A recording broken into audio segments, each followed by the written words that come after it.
8 buses और 3 छोटे वाहन दुर्घटनाग्रस्त हुए थे, फिर उनमें आग लग गई थी। शायद मैंने भी इतनी बड़ी घटना अपने जीवन में नहीं देखी थी। हाँ तो बहुत चीख पुकार हो रही थी। हाँ। बचाओ बचाओ बचाओ ये हो रहा था भाई। अच्छा। माँ तो इतनी मतलब आग के सभी को जा नहीं पा रहा था। आग की ये वही हाहाकारी लपटें हैं जिसने सिर्फ यमुना एक्सप्रेसवे को ही नहीं बल्कि पूरे हिंदुस्तान को दहला दिया। मथुरा में यमुना एक्सप्रेसवे पर कोहरे के चलते 8 बसें और 3 कारों में जबरदस्त भिड़ंत हुई। इस टक्कर के बाद अचानक ही गाड़ियों में आग लग गई। फिर आग की लपटें धू धू कर बीच सड़क पर उठने लगी। आगजनी के चलते हर तरफ चीख पुकार मच गई। सब गाड़ियों में आग लग रही थी। हमने गाड़ी रोक ली थी। अब सब लोग बोले पीछे लो और गाड़ी में आग लग रही है। जब तक इतनी हमने बात की है, जब से पीछे से मेरी गाड़ी मार दी। हाँ तो बहुत चीख पुकार हो रही थी। बचाओ बचाओ बचाओ ये हो रहा था भाई। अच्छा। माँ तो इतनी मतलब आग के सभी को जा नहीं पा रहा था। इतनी भीषण आग लगी थी। कोई नहीं जा पा रहा। 8 गाड़ियों में आग लगना बहुत हो गया, पूरा रोड ही ब्लॉक हो गया था। आग इतनी तेजी से फैली कि उसने कई गाड़ियों को अपनी चपेट में ले लिया। बता दें कि मथुरा के थाना बलदेव क्षेत्र में माइलस्टोन 127 पर यह हादसा हुआ।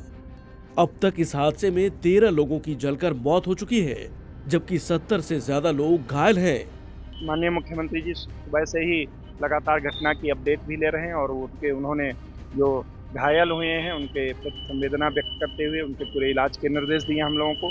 जो दुर्भाग्यपूर्ण रूप से जिनकी मृत्यु हुई है उनके परिजनों को भी 2-2 लाख रुपए की आर्थिक सहायता दिए जाने के निर्देश दिए हैं। इसके अलावा कैसे ये कोहरा भयंकर कोहरा गिर रहा है, इसमें कैसे बचाव हो वो हम लोगों को निर्देश दिए हैं। अब तक की जांच में यह आशंका जताई जा रही है कि सफेद मौत या घने कोहरे के चलते यह हादसा हुआ। तेज रफ्तार से चल रही गाड़ियां आपस में टकराईं और उसके बाद आग लग गई, जिसने मौके पर मौजूद वाहनों को अपनी चपेट में ले लिया। यमुना एक्सप्रेस वे पे मथुरा में आज सुबह 3:45 पे एक भीषण सड़क हादसा हुआ और इस हादसे में 9 गाड़ियां उसके चपेट में आई। सभी गाड़ियों में आग लग गई, जिसमें से 7 डबल डेकर की बस थी, 1 रोडवेज की बस थी और 1 कार था। आग इतनी भयंकर लगी गाड़ियों के अंदर, एक के बाद टक्कर हुई गाड़ी में, क्योंकि कोहरे की वजह से ये टक्कर हुई और टक्कर के बाद 7 बस आपस में टकरा गई। हालांकि पुलिस, फायर ब्रिगेड और एसडीआरएफ के 50 जवानों के साथ साथ 9 थानों की पुलिस ने 6 घंटे में रेस्क्यू ऑपरेशन को पूरा किया।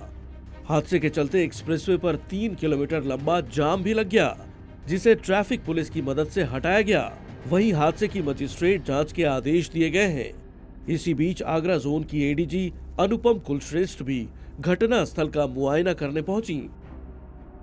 बताया जा रहा है कि 2 4 व्हीलर गाड़ी आपस में टकराई और फिर वो वहीं पे रुक गई और आपस में कहासुनी और बहस होने लग गई।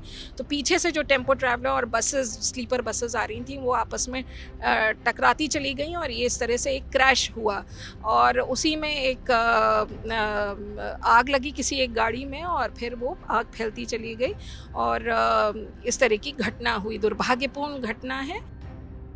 सुना आपने, एक तरफ कोहरा तो दूसरी तरफ बीच सड़क पर बहस इस हादसे की सबसे बड़ी वजह बना। मतलब ये कि 2 बसों में टक्कर हुई और इसके बीच विवाद शुरू हुआ। किसी ने ये नहीं सोचा कि घने कोहरे में ये बहसबाजी मौत की वजह बन सकती है। आखिरकार वही हुई, सावधानी हटी और बड़ी दुर्घटना घटी। गौर करने वाली बात यह है कि इस हादसे में सबसे ज्यादा स्लीपर बस डैमेज हुई।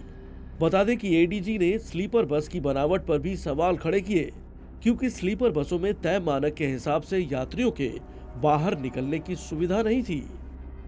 As a sleeper bus, as a sleeper coach, उसमें निश्चित रूप से गड़बड़ी है, क्योंकि जो देखा जा रहा है कि एक एंट्री डोर है फॉर द ड्राइवर, दूसरा एंट्री डोर है फॉर द यात्रीज और चढ़ने उतरने का एक ही रास्ता है। तो ऐसी इमरजेंसी एग्जिट एक होना चाहिए। इन्होंने एक छोटा सा इमरजेंसी एग्जिट पीछे बनाया, एकदम at the back of the bus. तस्वीरों में साफ दिख रहा है कि हादसे के बाद बसें और छोटी गाड़ियां पूरी तरह से जल चुकी हैं। आसपास मलबा ही मलबा फैला है। हालांकि रेस्क्यू टीम ने फौरन ही आग पर काबू पा लिया और मलबे को हटाने का काम शुरू कर दिया गया। वहीं 1 दर्जन से ज्यादा एम्बुलेंस के जरिए 150 लोगों को अस्पताल ले जाया गया। गंभीर रूप से जख्मी को आगरा मेडिकल कॉलेज रेफर कर दिया गया है। मथुरा से राजू राज के साथ ब्यूरो रिपोर्ट, जी मीडिया।